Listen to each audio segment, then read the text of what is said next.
हेरते Palmer जीव किती भगवान दत्त, भगवान कपिल, भगवान व्यास, साधू संत ऋषी मुनी देवादिकांना सुद्धा जावं लागलं, म्हणून हा मृत्यू लोकाचा नियम आहे.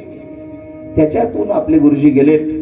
त्यांच्या जाण्याने हा कार्यक्रमाचं नियोजन हरिभक्तीपरायण आमच्या रामराव अण्णा अशोक महाराजांनी फोन केला. नियोजन तर मोठं होत. एक संत ऋषीमुनींचं ऋण आहे, तिसरं आई बापाचं ऋण आहे. या तिघांच्या ऋणामधून आपल्याला मुक्त व्हावं लागतं. देवाच्या ऋणातून आई बापाने आपला शरीराचा पिंड दिलाय आपल्याला, त्यांच्यावर आपल्यावर त्यांचे अनंत उपकार आहेत, त्याला ऋण म्हणतात. त्याच्यातून उतराई व्हावं लागतं.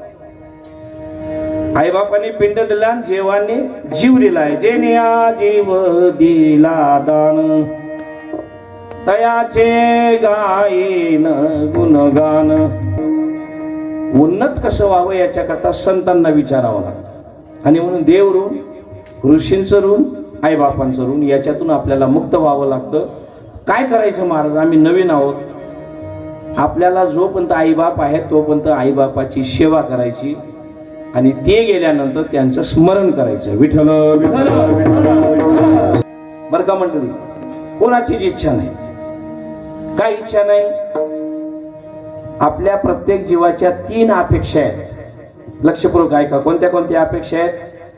मी अमर असावं, पहिली अपेक्षा प्रत्येक जीवाची. मला मृत्यू येऊ नये. मी कायम सुखी असावं, जगातलं मला सगळं कळावं. श्रीमद भागवतामधला प्रसंग आहे. कारण परमात्मा हा सच्चिदानंद रूप आहे, सच्चित आनंद. देव गुरुजी कधीच रिटायर होत नाही. मागे होता, आज येईन, पुढे. आपण देवाचे अंश आहोत, म्हणून आपली साहजिक इच्छा आहे, आतली इच्छा आहे की मी कायम असावं. पण तो देव आहे, आपण जीव आहोत. म्हणून जावं लागतं. जाण्याबद्दलची भीती आणि खंत काढून टाकायची. आपण काय म्हणतो? मरण झालं, मृत्यू झाला, शेवट झाला, गेले, मी काही परका नाही. आणि ती गली म्हणजे आम्ही पाय दळायला गली होती. हो, कारण की गुरुजी, आमचे गुरुजी होते आम्हाला नीती शिकत असताना. पण आमच्या कुटुंबाकडे, आमच्या भटू शेतकडे रामदास मामाने आयुष्यभर साल भरला. शिवदास मामा, रामदास मामा हा परिवार आणि या सगळ्या शिरसाट परिवाराने आमच्या परिवारावर इतकं प्रेम केलं. कौटुंबिक प्रेम, कौटुंबिक जिव्हाळ्याचं प्रेम. आणखीन पुढे सांगतो, मृत्यू होणं म्हणजे माहेरला जाणं, जन्म होणे म्हणजे सासरला येणं. हे माहेर कसं पटेल तुम्हाला? संतांचे प्रमाणे घ्यायचे. माझे माहेर पंढरी, माझे माहेर पंढरी. जाईन गे माय तया पंढरपूर, भेटेन मायरा पुरिय. माहेर संतांचे नामया स्वामी केशवाच्या सगळ्या संतांनी पंढरपूरला माहेर म्हटले. विठोबा आपला बाप आहे, रुक्मिणी माता आपली आई आहे. आता पुढचा मुद्दा लक्षात घ्या. हिंदू धर्मामध्ये पुनर्जन्म आहे. ऐकतायत ना तुम्ही? शिकलेले सगळे. एक जन्म संपला, देह गेला असं नाही माऊलींनो. गीता, ज्ञानेश्वरी, संत वाङ्मय, श्रीमद भागवत, रामायण, सगळे ग्रंथ, पोथ्या, पुराण, ऋषीमुनी सर्वांचं सांगणे मानवाचा पुनर्जन्म आहे. जगातले इतर धर्म, भारतातले इतर धर्म मानत नाही, पण हिंदू धर्माने हे मान्य केलं आहे. आणि ज्यांनी संगणक दिलाय जगाला, कॉम्प्युटरचे जनक आपल्या महाराष्ट्राचे पुणे शहरातले माळकऱ्याचा मुलगा आहे डॉक्टर विजय भटकर साहेब. यांना मीडियावाल्यांनी विचारलं, भटकर साहेब तुम्हाला पुनर्जन्म मान्य आहे का? भटकर साहेब सांगतात, मला पुनर्जन्म मान्य आहे. कोण आहेत? ज्यांनी जगाला कॉम्प्युटर दिला त्यांना पुनर्जन्म मान्य आहे. विशेष करून महाराष्ट्रामध्ये औरंगाबाद जिल्हा, छत्रपती संभाजीनगर त्याच्यामध्ये वैजापूर तालुका रंगाऱ्याचं देऊळ गाव, तिथे एक महिला संत जन्माला आल्या, संत बहिणाबाई, चौधरी नाही बरं का, संत बहिणाबाई. त्यांच्या चरित्रामध्ये स्वतःचे 13 जन्म सांगतात. किती? 13 जन्म. आपल्याला केव्हा आपला जन्म आठवता? आपण आईच्या गर्भामध्ये उलटे असताना आपल्याला 2-3 जन्म आठवतात. बाहेर आल्यावर आपल्याला विस्मरण पडतं. त्याला ऋतुंबरा प्रज्ञा म्हणतात. ऋतुंबरा प्रज्ञा. प्रज्ञा म्हणजे बुद्धी, अतिशय तीव्र बुद्धी असते त्यांची, काही कृपा असते त्यांच्यावर परमात्म्याचे, संतांचे. ते पुनर्जन्म, मागचे जन्म 13 जन्म सांगितले त्यांनी. वारकरी शिक्षण संस्था ज्यांनी निर्माण केली, सद्गुरू जोग महाराज लोकमान्य टिळकांचे मित्र होते, ते 4 जन्म सांगतात. हो, म्हणून तुमचा माझा जन्म हा एक आहे. गुरुजींचा हा जन्म संपला. वासना कर्म पुन्हा जन्माला आणेल गुरुजींना. जे त्यांची इच्छा असेल, जी वासना असते प्रत्येक जीवाची, जन्म घेणे लागे वासनेच्या संगी. म्हणून आपला पुनर्जन्म हिंदू धर्मामध्ये ते माहेरला जातात आणि पुन्हा येतात. मग असं काही मानायचं नाही, मृत्यूबद्दल भीती ठेवायची नाही. जसं लग्नाचा सोहळा, बारशाचा सोहळा, वाढदिवसाचा सोहळा, अनेक प्रकारचे सोहळे साजरे करताना मृत्यूला मरण म्हणायचं नाही, जास्त रडायचं नाही. याच्या पुढे काय करायचं त्यांचे 65 दिवस मी तुम्हाला सांगणार आहे. विठ्ठल विठ्ठल.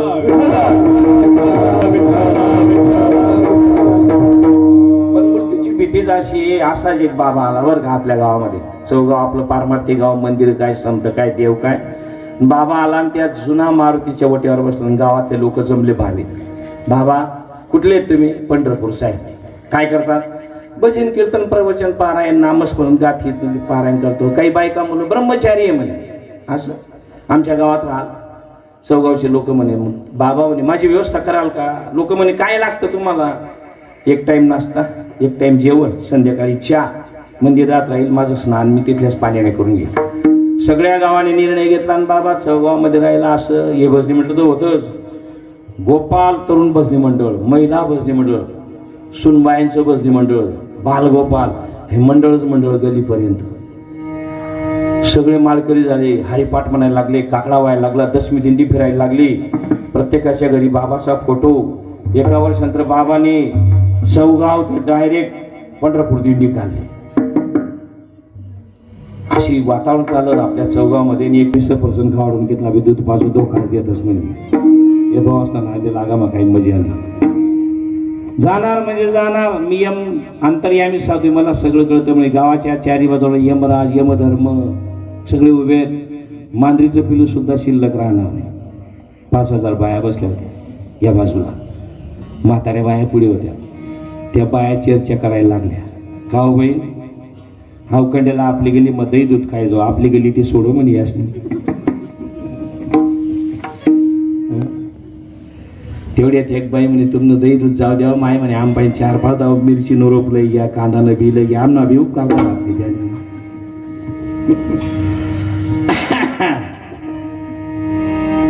एक बाई म्हणे तुमनं कांदा मिरची न रोप जाऊ द्या, दही दूध बी जाऊ द्या. मी आजच कन्या दुकान म्हणे 1500 4 साड्या लयलत म्हणे, गड्या बी मोड्यात येत नाही.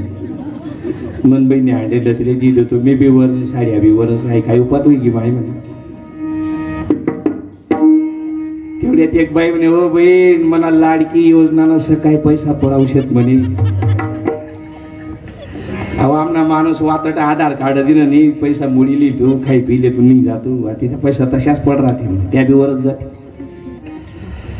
तेवढ्यात एक बाई म्हणे बंद करा बहीण म्हणतो न आमना शेवटला 25 कट्टा बरेल छोटा हाती मा झोपेली म्हणे. आमना म्हणतो छोटा हाती बी वरी, कट्टा बी वरी, त्या बी वरच.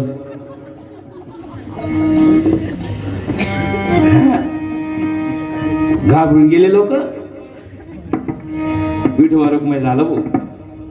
नंतर बाबाने असं वेदांत प्रचुर कीर्तन केलं. रामायण, महाभारतात, श्रीमद भागवत, गोव्या ज्ञानेश्वरीच्या गाथेचे प्रमाण, राग गायले, विनोद केले. कोण चित लागे पुरा बेम काय घेतणार. फाटले जावाने काही सध्या सोनं चांदी काढा नव्हतं. सकाळी उठे काय विचार वय त्या बाईस. ज्ञानेश्वर माऊलीचं भजन झालं, जय विठ्ठल झालं.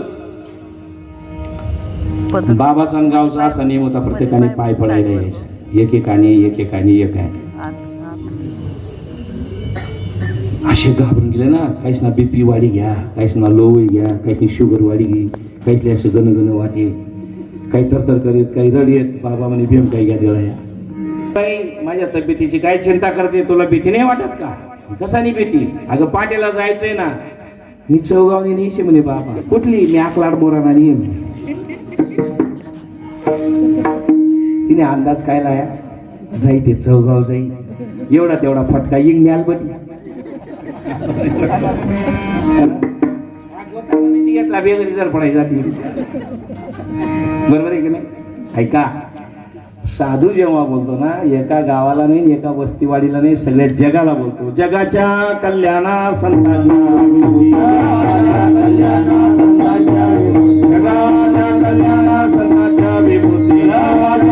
आपल्याकडे जाती भेद आहे, अमेरिकेमध्ये वर्ण भेद आहे, काळा आणि गोरा. आजही तिथे दंगे धोपे होतात, गौरवर्णी आणि कृष्णवर्णी.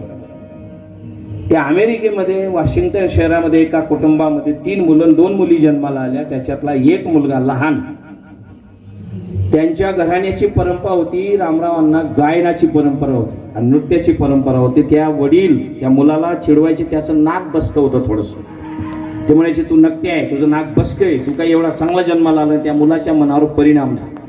हो, त्याच्यामुळे त्याच्या मनावर असा विकृत परिणाम झाला, तो स्वतःचा चेहरा आरशामध्ये पाहत नव्हता. पण आई बापाचं घरातली परंपरा गाण्याची आणि नाचण्याची होती. त्यांनी एवढं प्रावीण्य मिळवलं जगामध्ये, 1 नंबरचा पॉप सिंगर आणि डान्सर झाला. त्याचं नाव आहे मायकल जॅक्सन. उद्या तुम्हाला वेळ मिळेल ना, युट्यूबला त्याचं नाव टाकायचं, मायकल जॅक्सन चरित्र वाचा तुम्ही. एवढी प्रगती केली अण्णा त्याने गायनामध्ये आणि नृत्यामध्ये. कोटीमध्ये डॉलर, कोटीमध्ये एक डान्स केला. जगातले सगळे गोरे लोक त्याच्यावर फिदा व्हायचे. पण डान्स करताना टोपी अशी असायची, त्याचा चेहरा दिसून देत नव्हता. दर महिन्याला, दर वर्षाला 6 महिन्याला मायकल जॅक्सन सर्जरी करायचा, चेहरा चांगला दिसावा म्हणून. आता पुढचं आहे का, त्याची इच्छा होती 125 वर्ष जगायची. तुमची माझी सुद्धा तीच आहे. किती? 125 वर्ष जगायचं. आणि ते जगण्याकरता तो दररोज आपलं जेवण लॅबमध्ये चेक करायचा. दिवसात 3 आणि रात्री 3 डॉक्टर त्याच्या सेवेमध्ये होते. एवढा पैसा होता त्याच्याकडे. नाश्ता, दुपारचं जेवण, रात्रीचं जेवण लॅबमध्ये चेक होऊन यायचं.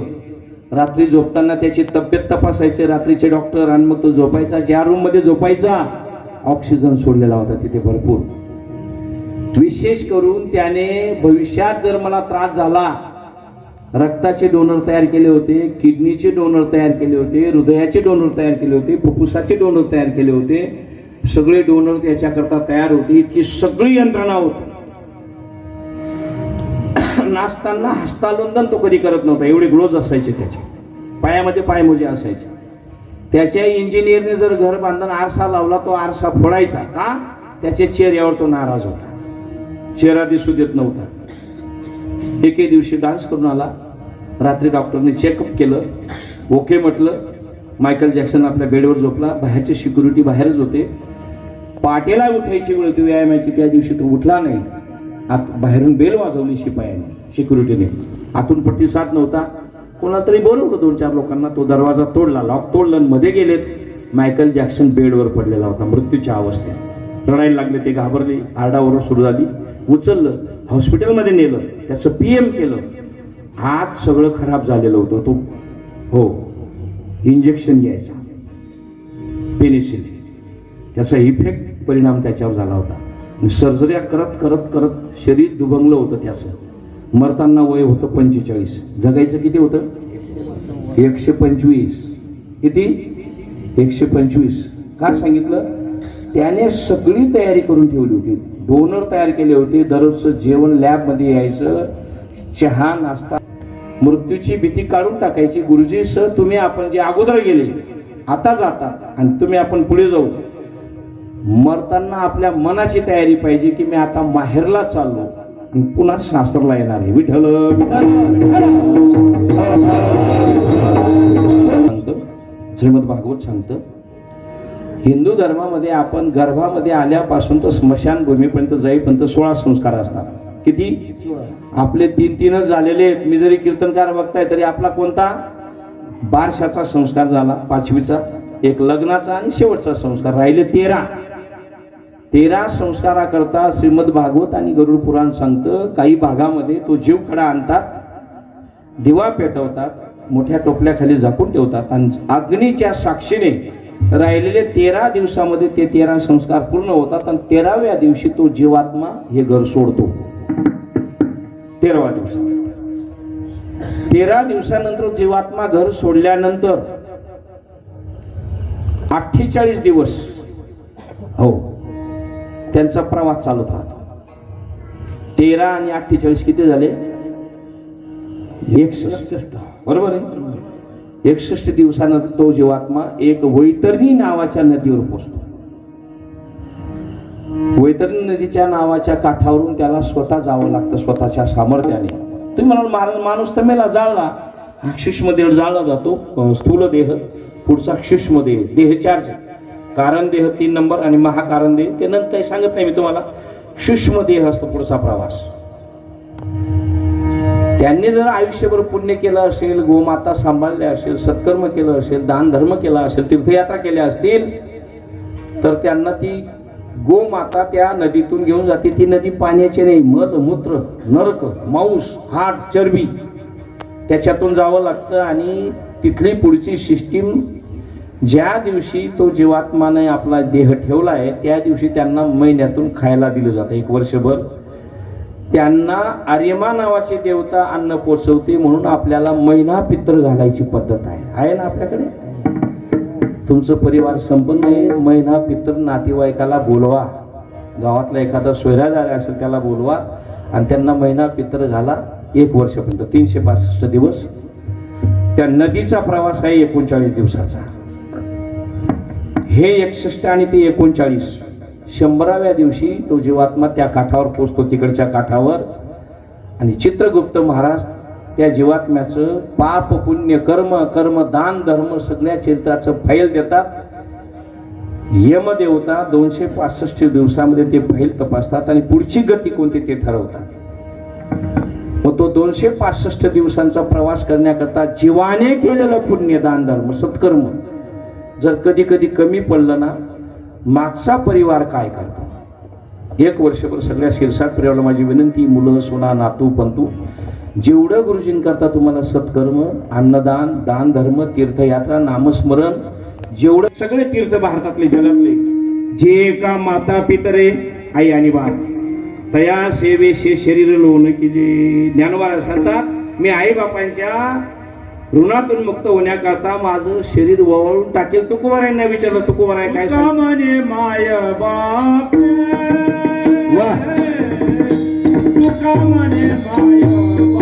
आपल्याला पुढचं माहिती नाही. तुका म्हणे माय रूपे.